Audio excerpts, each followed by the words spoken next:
Hello, Moodlings! My name is Dr. Nicole Luna, and I'm the CEO and co-founder of MoodMe, a new app that allows you to share over 400 and plus moods, emotions, and desires with your lover, thus making communication simple, fun, and super easy. Everyone has their own experience. That's why we are here, to go through our experience, to learn, to go down those paths, and eventually you may have gone down so many paths and learned so much that you don't have to come back again. If there's one thing that's for certain, something that stands true time and time again, is that every single person on this planet, whether we choose to accept it or not, has their own individual experience, their own perception of the world, their own path, and their very own story. We are born into our personal stories to different parents at different times, to different circumstances, and with completely different genetic makeups. Not only do we have our own paths and experience, but we also have our own recipe for happiness. There's no recipe for happiness. Everyone has their own path, and that's what makes us all different and unique. If you think about it, two people could attempt to follow the same recipe for happiness. Go to school, graduate college, get married, have a family, and end up in completely two different scenarios. One could end up in a divorce as a single parent with a successful career, and the other could end up still married with 3 children and devoting their life to being a stay-at-home mom.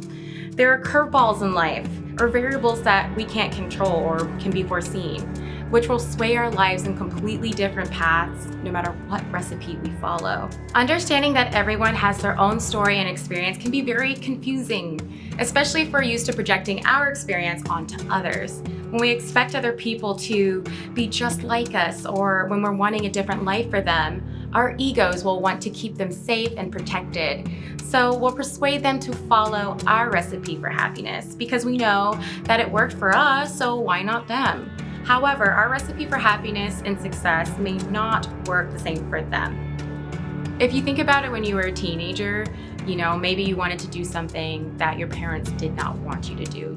You wanted to get a motorcycle, drive a motorcycle, and your parents were like, no, I don't want you to get into an accident. But maybe you got on that motorcycle anyways, and then you ended up getting into an accident. Thank God you're alive because motorcycles are dangerous. But you get into that accident, and then you learned for yourself that, the lesson that your parents were trying to teach you was that motorcycles can be dangerous. But you couldn't learn until you experienced the pain and the trauma that came along with it. How many times do we have to be told the stove is hot before we stop putting our hands on it?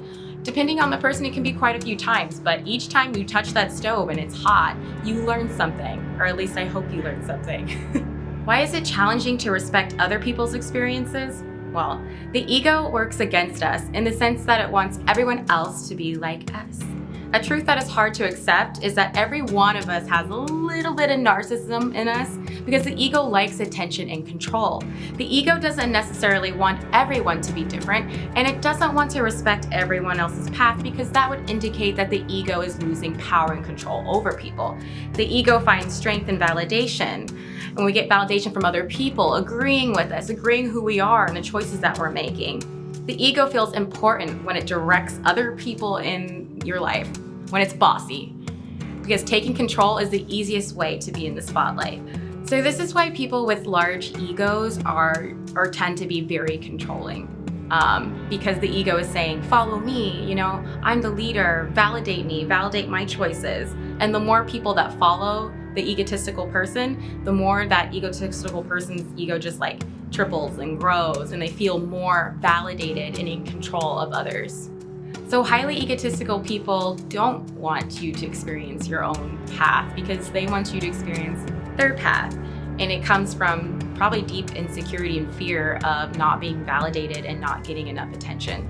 So a lot of egotistical people you'll find to be very controlling and bossy. They're not going to respect your experience. Respecting another person's experience becomes quite challenging when the situations that they're talking about involves us, and they aren't speaking about us in a good light.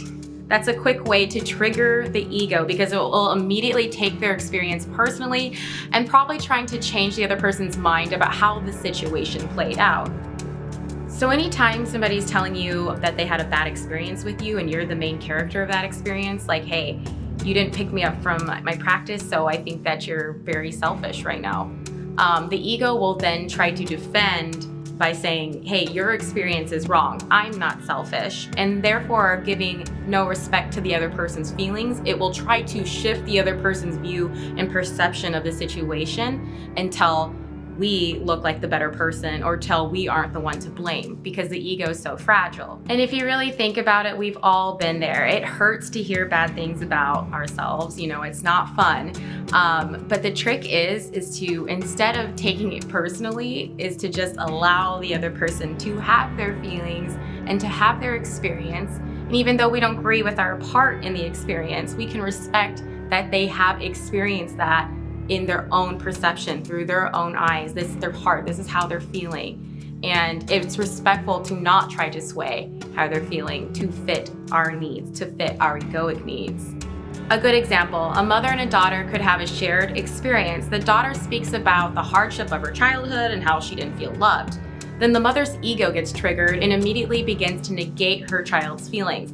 Of course you were loved. All I did was love you. How could you ever say that? Sometimes the other person's experience may be hurtful to hear. However, we cannot control how they think and feel, and we also shouldn't take it personally because we were also living our story and our experience at the time. And I'm sure we were trying the very best that we could. In the end, there's no going back to changing another person's experience or the way they viewed this situation. It doesn't mean that you failed as a person. It just means that what you were experiencing was different than the other person, and that's totally okay. We don't have to take it personally, especially when we were doing everything that we could with all the tools that we had at the time. In relationships, partners tend to battle out which experience is better. They could have a shared situation, but they could battle out, hey, no, my experience was better, you're wrong. No, my experience was better, you're wrong. And then their egos start battling it out. And when they start battling it out like that, nobody wins. The relationship loses and both people lose.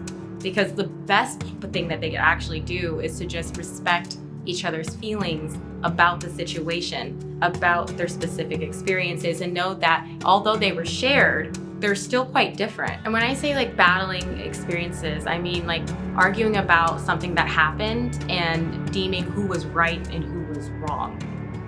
Okay, it's a shared experience, two different perceptions, two different thoughts and feelings about what happened.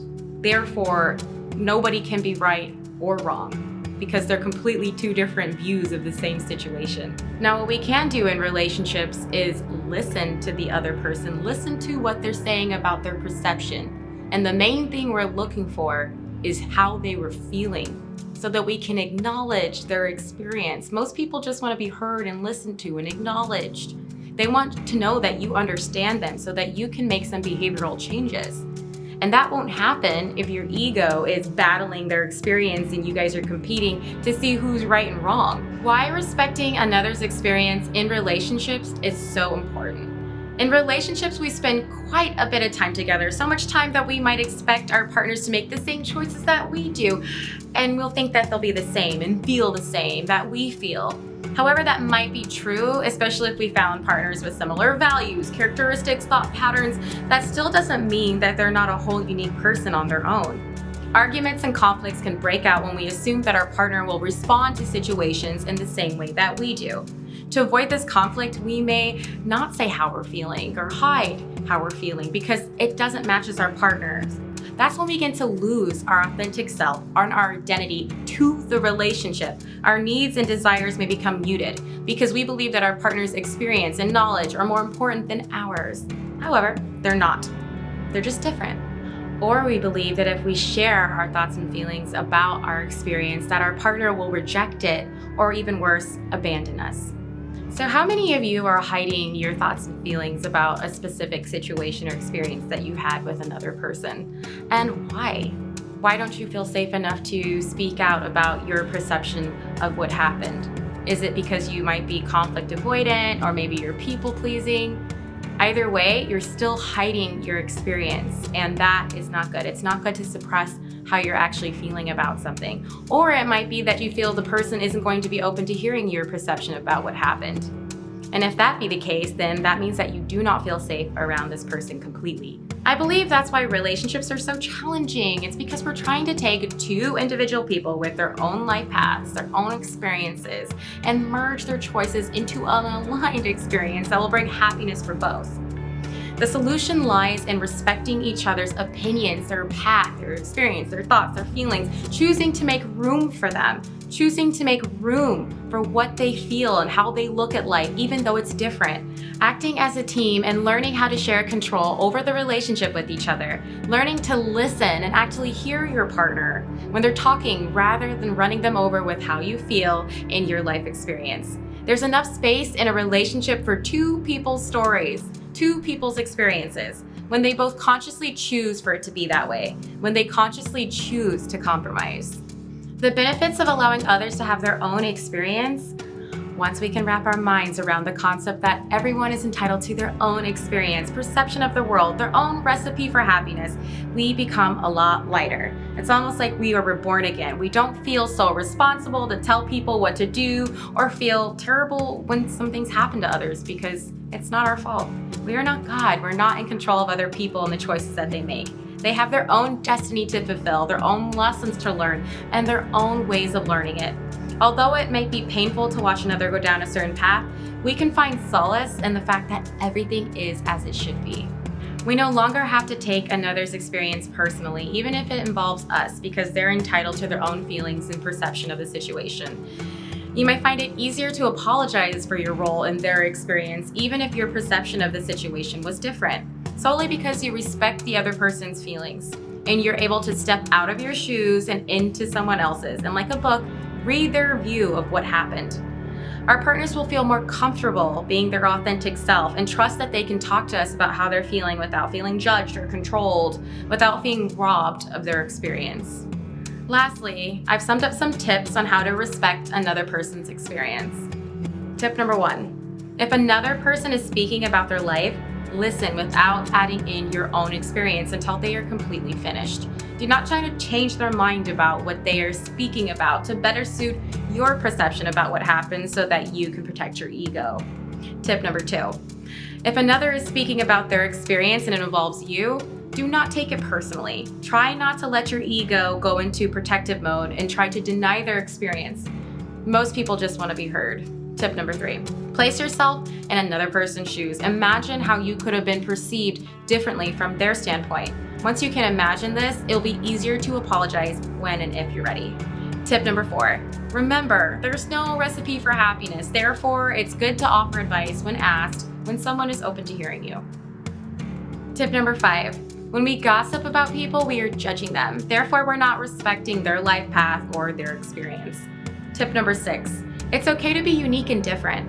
You don't need outside validation to feed your ego. You do not need people to join in on your experience and validate that you're on the right path.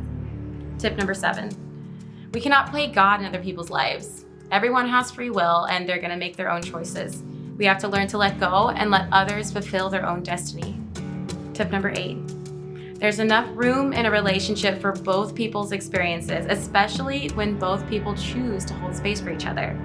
Tip number 9, when we try to control another person, whether it's a good or bad reason, we are robbing them of their experience and their ability to learn. All right, Moodlings, I hope you enjoyed this video. If you like our videos, please make sure to subscribe, share, and like, and see you later, Moodlings.